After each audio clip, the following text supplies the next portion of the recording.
ஒரு இலவம்பஞ்சு பெட்டை ரெடி பண்ணுறதுக்கு பின்னாடி எவ்வளோ வேலை இருக்குங்கிறத ஒவ்வொன்றா நான் காட்டுறேன், வாங்க பார்க்கலாம்.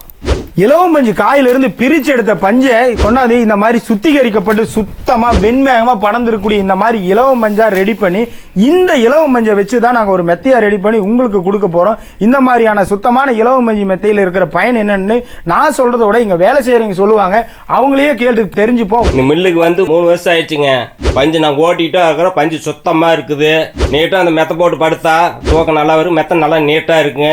எந்த கோடு வராது, எதுவுமே வராது. மெதுன்னு இருக்குங்க. முது வலியெல்லாம் வராதுங்க. மேலெல்லாம் வலிக்காதுங்க. ஆரோக்கியமாக இருக்குங்க. நீட்டாக இருக்குங்க. கலப்பாடமே எதுவுமே இல்லைங்க. சுத்தமான பஞ்சுங்க. இந்த மாதிரி கிங்கு, குயினு, டபுளு, சிங்கிளு இந்த மாதிரி எல்லா சைஸ்லேயும் சுத்தமான இலவம்பஞ்சு மெத்தை நாங்கள் ரெடி பண்ணி கொடுத்துட்டு இருக்கோம். இந்த மாதிரியான இலவம்பஞ்சு மெத்தை உங்களுக்கு வேணும்னா ஸ்க்ரீனில் தெரியுற என்னோட நம்பருக்கு கான்டாக்ட் பண்ணுங்கள். நாங்கள் உங்களுக்கு கொடுக்குற ஒவ்வொரு மெத்தைக்கும் 5 வருஷம் வாரண்டியோட ஃப்ரீ டெலிவரியில் பண்ணி தந்துட்டு இருக்கோம்.